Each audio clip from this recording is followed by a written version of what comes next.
Audio 2 स्वाध्याय मंडलों की स्थापना, कल्प वृक्ष का आरोपण। लेखक वेदमूर्ति तपोनिष्ठ पंडित श्री राम शर्मा आचार्य। युग परिवर्तन के इस पुण्य प्रयास का शुभारंभ श्री गणेश चिंतन और चरित्र में आदर्शवादिता का, दूरदर्शी विवेकशीलता का समावेश करने वाले स्वाध्याय उपक्रम को व्यापक बनाने की योजना के साथ किया गया है।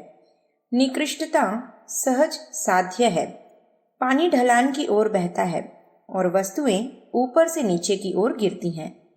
मनुष्य के संबंध में भी यही बात है। यदि ऊंचा उठाना है तो समर्थ साधन जुटाने पड़ते हैं। जनमानस में उत्कृष्टता का अभिवर्धन भी ऐसे ही प्रबल प्रयासों की अपेक्षा रखता है। चिंतन को प्रभावित करने वाले माध्यम हैं स्वाध्याय, सत्संग, चिंतन और मनन। इन चारों में स्वाध्याय प्रमुख है। शेष तीनों की सुव्यवस्था इस प्रथम चरण के उपरांत ही पूरी बन पड़ती है।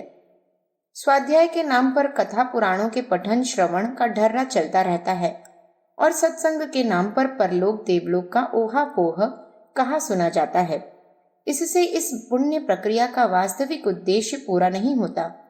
युग धर्म की मांग है कि व्यक्ति के जीवन से संबंधित व्यवहार में आए दिन काम आने वाली और समय समाज को प्रभावित करने वाली तात्कालिक समस्याओं के कारणों और निवारणों का समाधान प्रस्तुत करने वाले तथ्यों पर आधारित यथार्थवादी विचारणा के साथ संपर्क साधे।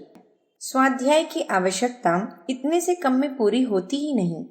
स्व का अर्थ है अपना, अध्याय का अर्थ है अध्ययन, जिससे अपने व्यक्तित्व से संबंधित उत्थान पतन का निरूपण हो।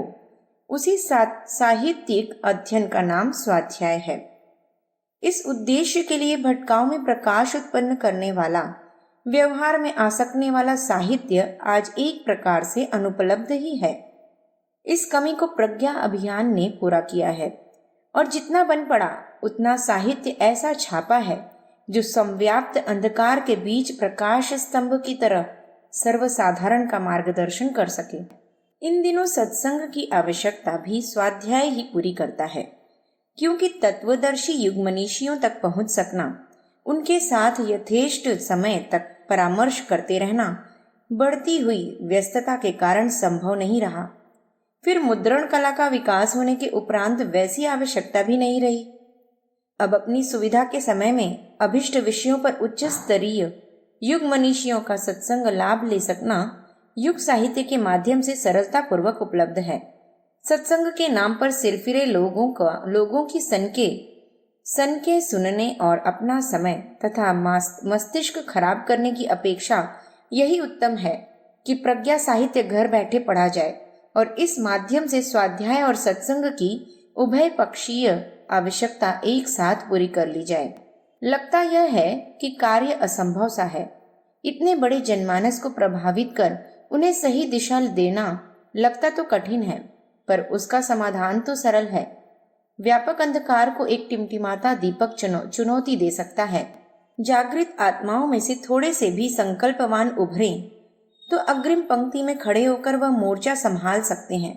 जिस अकेले हनुमान द्वारा समूची लंका उजाड़ देने की, अकेले अगस्त्य द्वारा समुद्र सोख लेने की, अकेले भगीरथ द्वारा गंगावरण की उपमा दी जा सके। जो करने योग्य काम है वह एक ही है, जन समुदाय के प्रवाह को उल्टा जाए, उल्टे को उलटकर सीधा किया जाए। वही जनमानस की परिष्कार प्रक्रिया के अंतर्गत होगा। इस विशाल योजना का शुभारंभ कैसे हो, इसके लिए गांधी जी द्वारा कुछ एक को साथ लेकर नमक सत्याग्रह आरंभ किए जाने और फिर उस विद्रोह का विस्तार होते होते करो या मरो वाली महाक्रांति तक जा पहुंचने की पिछले दिनों घटित हुई ऐतिहासिक प्रक्रिया का स्मरण किया जा सकता है। युग चेतना को अग्रगामी बनाने का उत्तरदायित्व महाकाल ने प्रज्ञा परिवार की जागृत आत्माओं के कंधों पर डाला है।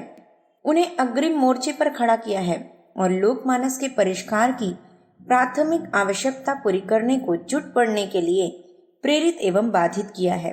चुनौती को स्वीकार करते हुए प्रत्येक सृजन शिल्पी को अपना कार्यारंभ इसी प्रकार करना चाहिए कि युग चेतना को हृदयंगम कराने वाले प्रज्ञा साहित्य से जन जन को अवगत अनुप्राणित करने का प्रयास करें। इसके लिए घर घर अलग जगाएं। स्वाध्याय मंडलों का गठन इसी दृष्टि से किया गया है। यह संगठन बिना किसी प्रकार का कार्य हरज किए, क्षति उठाए या त्याग बलिदान का साहस संजोए मात्र इतना प्राथमिक प्रयास करने भर से चल पड़ेगा कि अपने संपर्क क्षेत्र में जो भी विचारशील आते हों उनमें से न्यूनतम 5 को प्रज्ञा साहित्य नियमित रूप से पढ़ाने वापस लेने का व्रत लें और उसे निभाएं।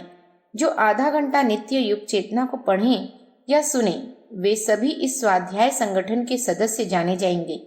इस प्रयास को जितने उत्साह पूर्वक जिस क्षेत्र में चलाया जाएगा उसमें उसी अनुपात से नव जागरण के चिन्ह प्रकट होंगे। कारण यह है कि प्रज्ञा साहित्य जिस युग मनीषा द्वारा सृजा गया है उसकी ऊर्जा असाधारण है। जो पढ़ेगा सुनेगा वह आलोक के क्षेत्र में प्रवेश करेगा और स्वयं को बदलने तथा समय को पलटने में सुनिश्चित रूप से संलग्न दृष्टिगोचर होगा। भव्य संरचना का आरंभिक शिलान्यास। पिछले 1000 वर्ष का समय चिंतन क्षेत्र का अज्ञानांधकार युग कहा जा सकता है। उसमें भ्रांतियों, विकृतियों और दुष्प्रवृत्तियों का इतना अधिक कूड़ा करकट घुसा है जिसकी सड़ांध से सर्वत्र विषाक्तता ही भरी दिखती है। प्रस्तुत अगणित विपत्तियां और विपन्नताएं उसी की देन है। चिंतन चेतना के इसी स्वरूप को यदि यथावत रहने दिया जाए तो लगा हुआ घुन शहतीर को खोखला करेगा। विषाणुओं का परिकर यदि फेफड़े में छोटा सा स्थान बना ले तो फिर देर सबेर में सुडौल काया का भी अंत होकर रहेगा। आज का चिंतन प्रवाह प्रायः इसी स्तर का है।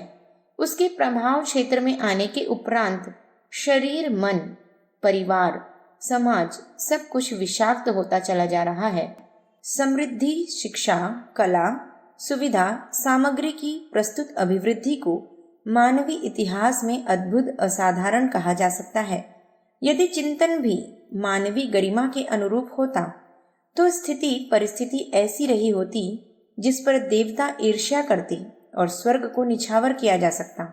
अपने समय की एक भूल है चिंतन की उत्कृष्टता को महत्व न मिलना, व्यक्तित्व को सुसंस्कारी बनाने की आवश्यकता एवं परिणति की ओर ध्यान न जाना। सुविधा साधनों की आवश्यकता से इनकार नहीं किया जा सकता, पर यह भुला नहीं दिया जाना चाहिए कि उसका प्रयोक्ता यदि हेय स्तर का रहा तो फिर कुछ भी हाथ न लगेगा, उसका दुरुपयोग ही बन पड़ेगा। आपकी चपेट में जो भी सस्ती महंगी वस्तु आएगी वह भी मात्र ईंधन की तरह ही जलेगी।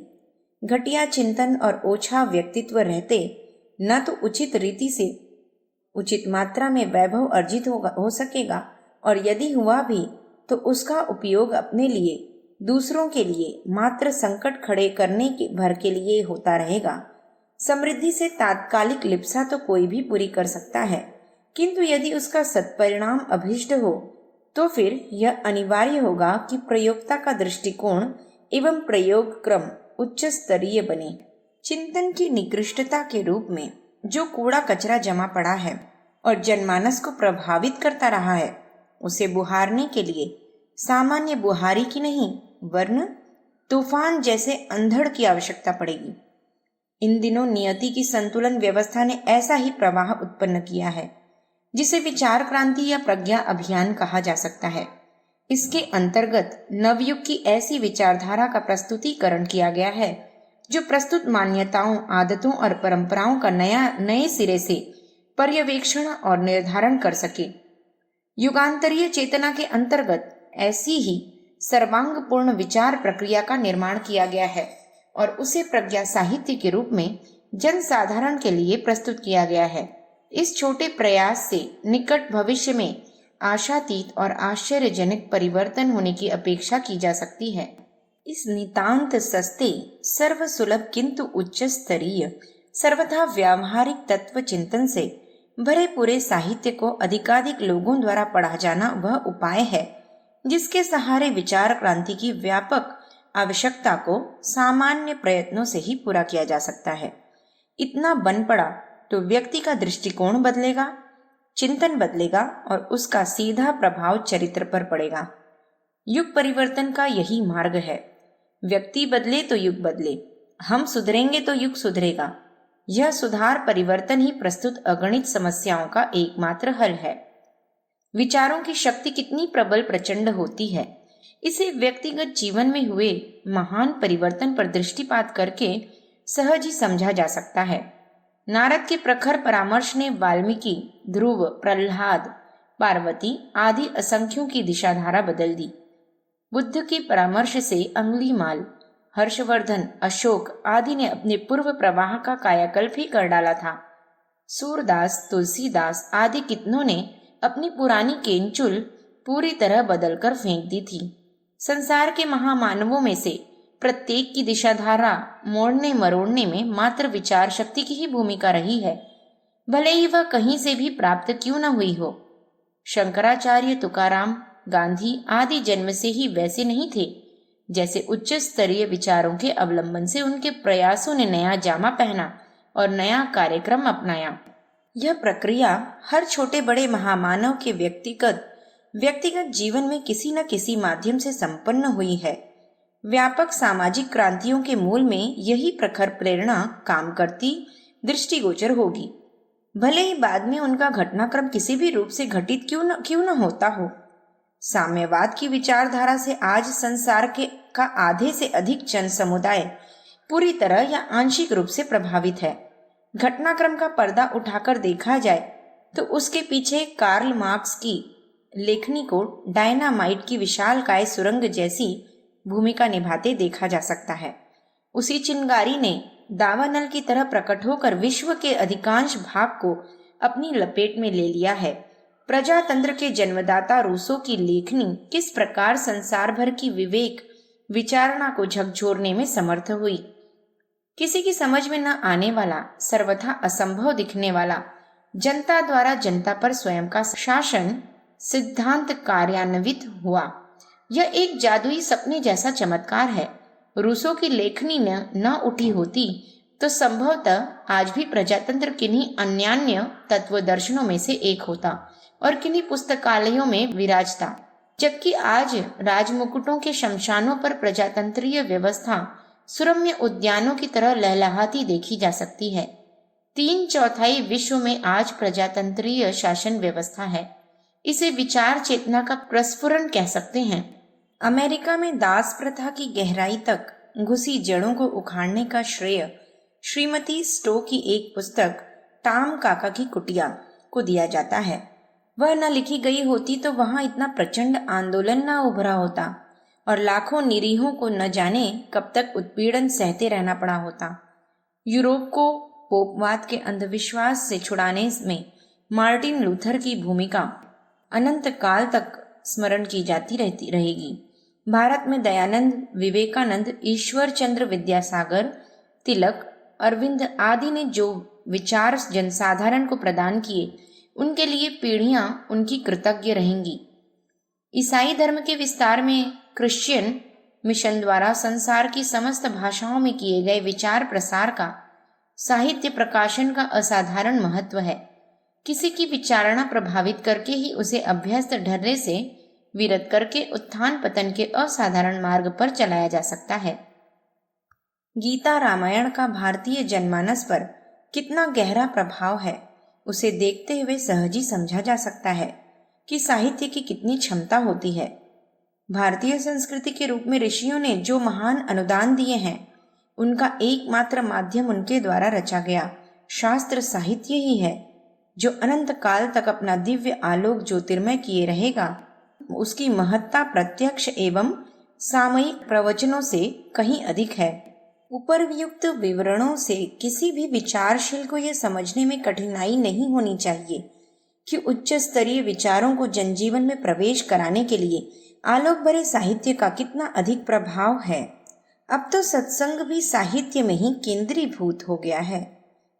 महान मनीषियों का सानिध्य सदा उपलब्ध न होना और मुद्रण कला के आविष्कार से सत साहित्य सरलता पूर्वक मिल सकना, यह दोनों ही संयोग मिलकर इसी निष्कर्ष पर पहुंचते हैं कि विचार क्रांति के लिए युगांतरीय चेतना को शिक्षित लोग पढ़ें और अशिक्षित सुने तो वह प्रयोजन पूरा हो सकता है।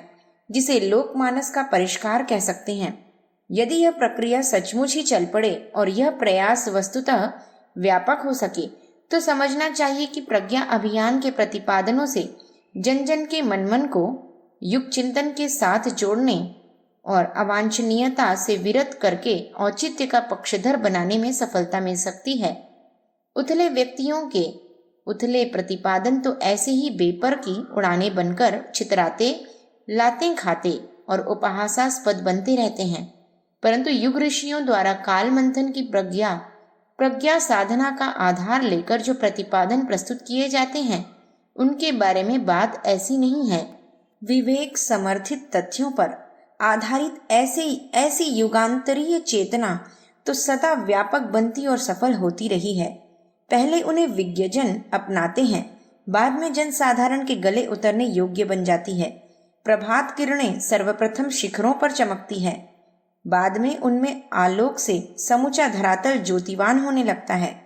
ऋतु प्रभावों की क्षमता ऐसी होती है कि जड़ चेतन को उनकी क्षमता मानने और तदनुरूप अपनी गतिविधियां बदलने के लिए विवश होना पड़ता है। वर्षा में जल जंगल एक होते और धरातल पर हरे कालीन बिछते देखे जा सकते हैं।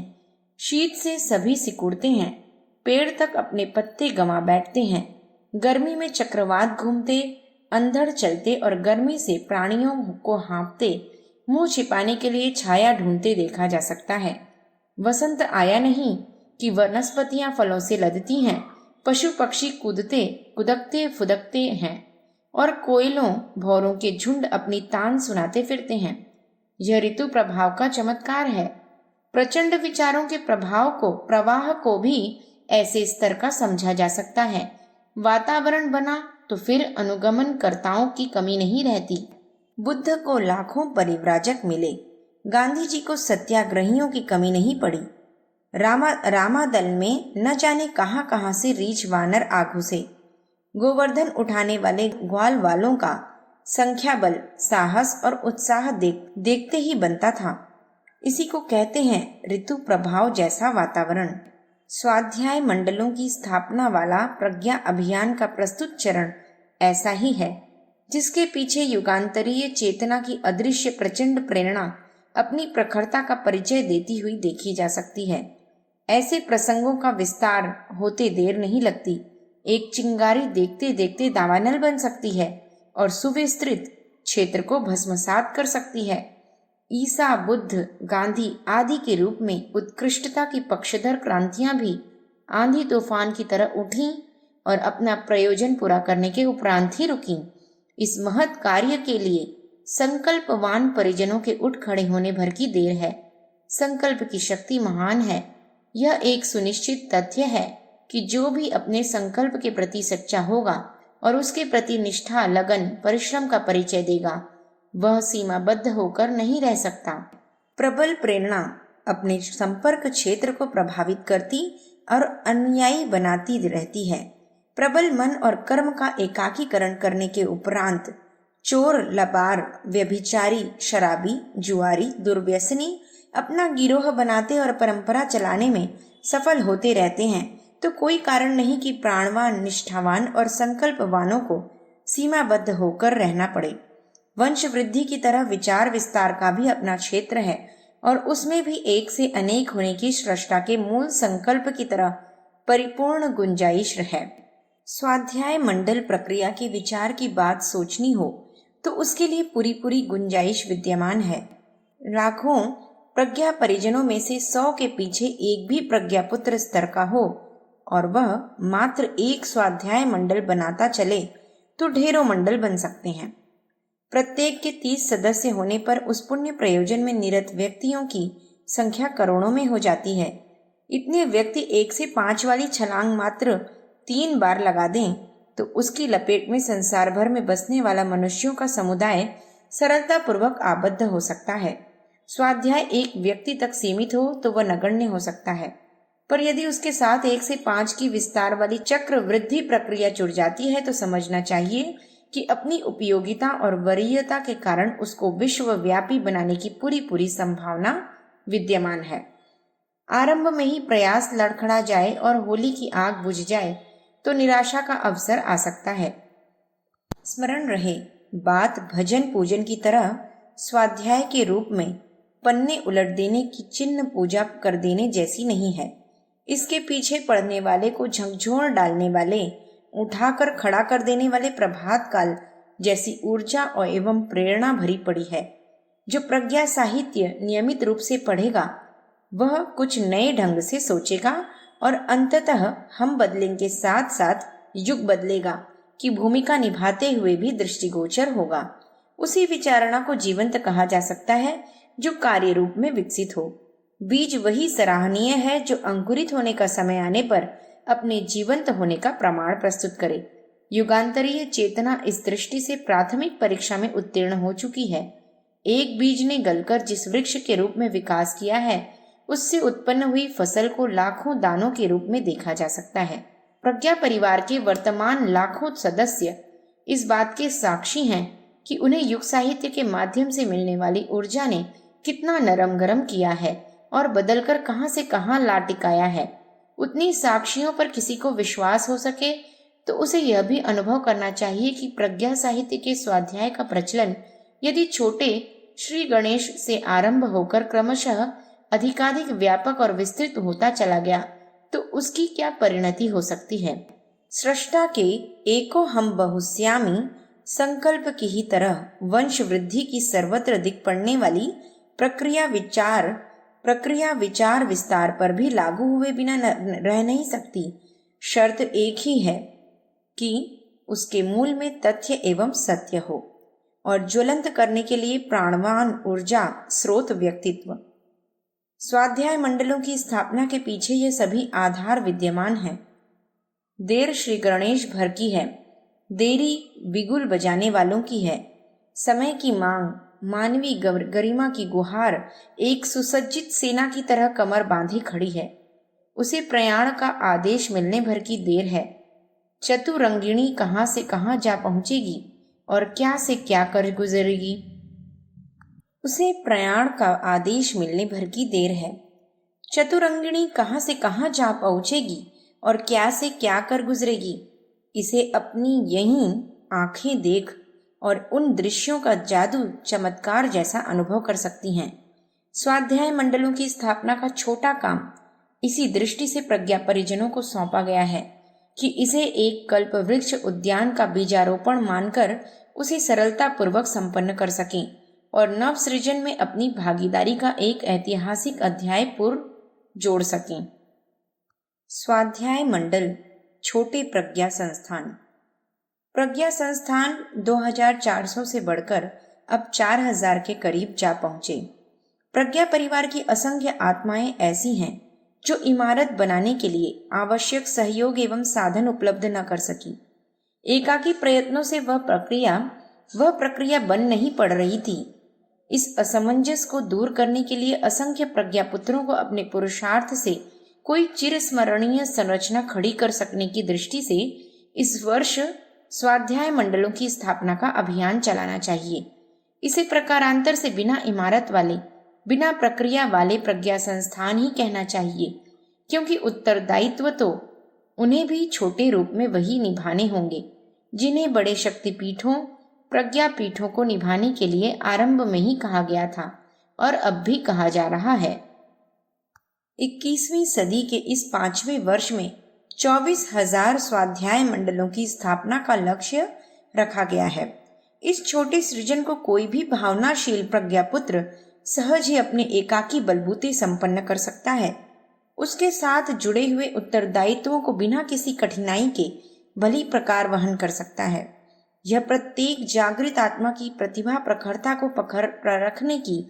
परखने की कसौटी भी है, जिसमें जांच पड़ताल की जाती है कि क्या वह प्रवाह के साथ बहने वाला तिनका मात्र है या उसमें निज का भी कुछ दमखम है। समूह में कुछ पता नहीं चलता। गधे घोड़े सब एक पंक्ति में चलते हैं, पर जब उन्हें अलग से घुड़दौड़ में अपनी अपनी विशेषता दिखाने का अवसर मिलता है तो विदित होता है कि कौन कितने पानी में है। व्यक्तिगत प्रतिभा और वरीयता समूह में प्रायः प्रकट ही नहीं हो पाती है और सफलता का श्रेय प्रायः सभी में बंट जाता है। बिना इमारत के प्रज्ञा संस्थान स्वाध्याय मंडल बनाने और चलाने में लगन, सेवा और तत्परता की दृष्टि से विभेद को स्पष्ट करके रख देते हैं। एकला चलो रे, रविंद्रनाथ का उद्बोधन ऐसे अवसरों पर न केवल साहस प्रदान करता है वरन आत्मविश्वास भी उत्पन्न करता है। सृजन का शुभारंभ और उसको पूर्णता तक पहुंचाने वाला संकल्पवान प्रयास ही मानवीय प्रतिभा का मापदंड है। संकल्प सब तभी सार्थक है जब स्वयं प्रज्ञा परिजन स्वाध्याय के प्रति उत्साह दिखाएं। अपना व्रत निभाने पर ही दूसरों पर प्रभाव डालने वाला आत्मबल उभरता है और वाणी प्रभाव की क्षमता निखरती है। अपने संपर्क क्षेत्र के 4 ऐसे व्यक्ति ढूंढ निकालना तब कोई कठिन कार्य नहीं जो मंडल की नैष्ठिक सदस्यता के लिए सहमत हो जाएं। इतना भर हो गया तो समझा जा सकता है कि प्रारंभिक गठन पूर्ण हो गया। आरंभ में इस समुदाय को पिछली पुरानी अखंड ज्योति, प्रज्ञा अभियान, युग निर्माण योजना, युग शक्ति गायत्री आदि पत्रिकाओं से भी स्वाध्याय का शुभारंभ कराया जा सकता है। कुछ न कुछ पुस्तकें भी युग साहित्य की पास में हो सकती हैं या अन्यान्यों से मांगी जा सकती हैं। इन्हें अदल बदल कर पढ़ते रहने का नियमित क्रम चल पड़े तो समझना चाहिए कि स्वाध्याय मंडल का उपक्रम ढर्रे पर चल पड़ा, परंतु यह स्थायी व्यवस्था तो नहीं हुई। इसके लिए खरीदने का खर्च भी उठाना पड़ेगा।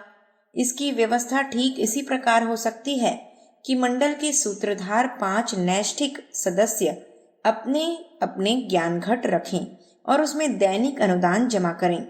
47 वर्ष पूर्व जब युग निर्माण योजना का प्रारंभ हुआ था, उस समय परिजनों को सदस्यता शुल्क 10 पैसा और 1 घंटा समय नित्य देते रहने की शर्त लगी थी।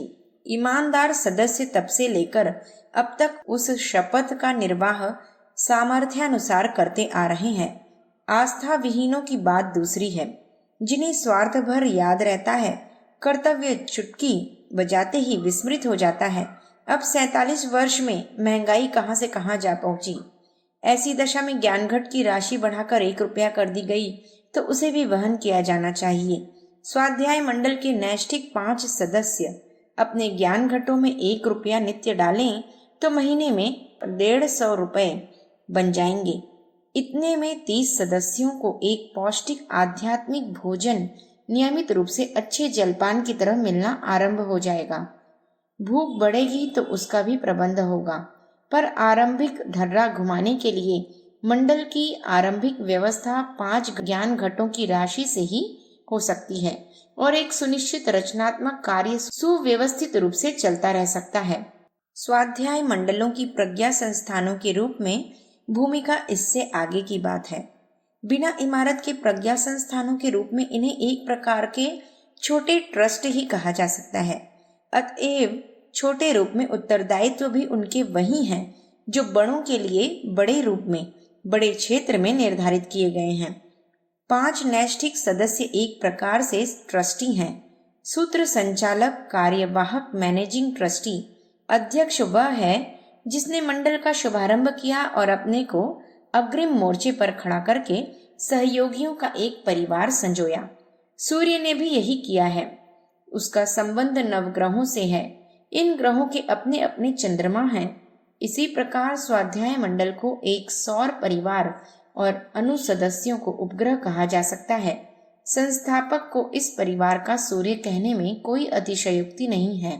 प्रज्ञा संस्थानों का प्रथम कार्य अपने क्षेत्र के हर शिक्षित को घर बैठे नियमित रूप से प्रज्ञा साहित्य पढ़ाने वापस लेने के लिए झोला पुस्तकालय चलाना है। अन्य 4 निर्धारण इसके बाद के हैं।